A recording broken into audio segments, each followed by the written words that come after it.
would love it if my 5-year-olds that came in could hold a pen with the correct pencil grip. I would love it if they could paint a picture holding the paintbrush correctly. I would love it if they could follow instructions. Hello, I'm Ros Thomas. Over the last 10 years, I've spent a lot of time in a classroom just like this one. When my first child started school, pre-primary was optional. When my middle boy went through, kindy was only 2 days.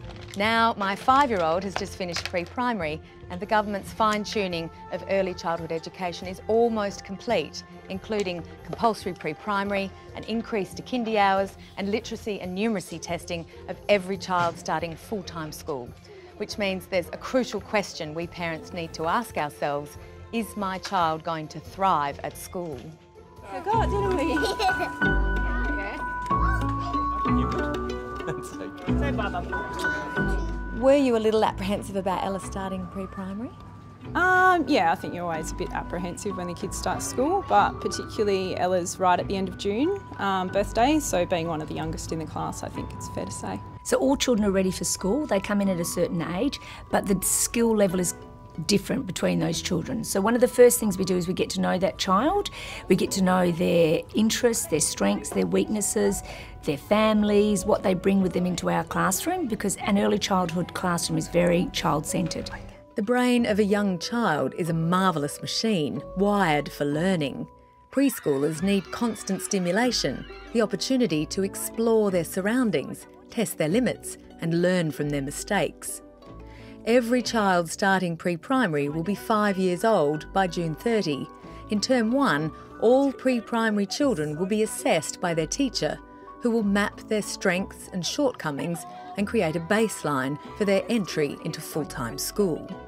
Stella, we're going to talk about sounds in words now. Which words start with the same sound? So one of the first things we do is our on-entry testing. The on-entry testing is not a high-pressure pass or fail situation.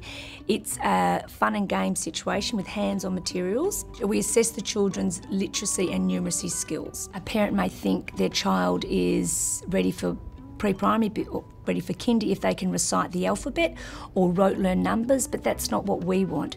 As educators, we want a child to be problem solving, analysing, we want them to be describing from their own words. Liz Beament has been an early childhood teacher for 26 years. She's a strong advocate for childhood independence, for parents to allow their preschoolers to experience failure and disappointment to help them build resilience.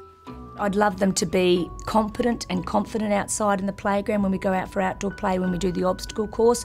I wouldn't like them to show any anxiety or concern when they climb over a small climbing frame. Let the children be themselves, they're the best learners. Let them go outside, let them play, let them climb. Don't hover around them, let them do their own investigating, their own inquiry. Children are coming to school with a smaller range of readiness skills.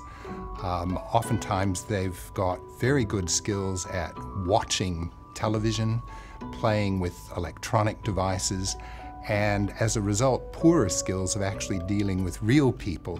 Early childhood researchers are becoming increasingly concerned about the downward trend in early childhood literacy and numeracy. 1 in 7 children will have some sort of learning or developmental difficulty on entry into primary school. By themselves, a television or an iPad can't do child development. Okay?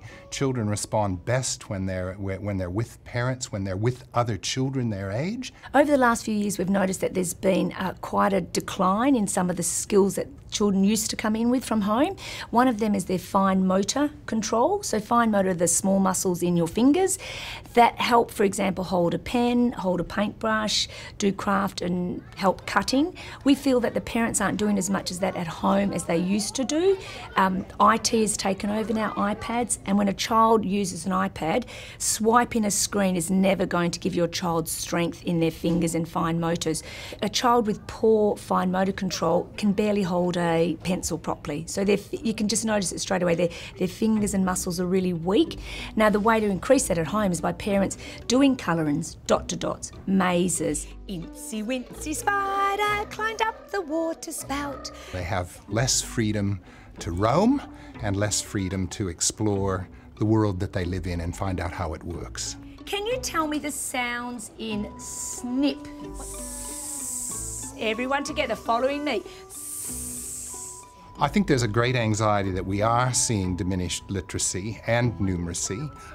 The evidence on this still remains mixed. There are some children that come in with very strong skills in the area, but I think what we're seeing when we look at the broad data that are collected here is that a greater proportion of children are coming in with weaker skills.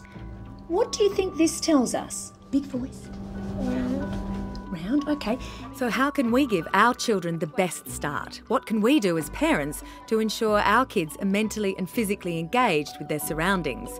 We know that early childhood learning is paramount if kids are to thrive at school. Educators say the home environment has never been more crucial.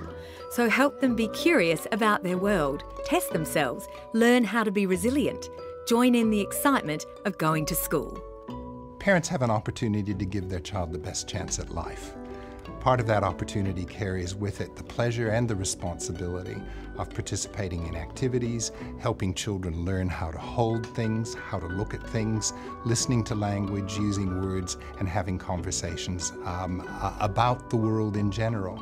That's incredibly assistive for children in their entry to school. Squirt water at your friend. Children are really clever. They're very, very competent learners, and they have the ability to learn for themselves.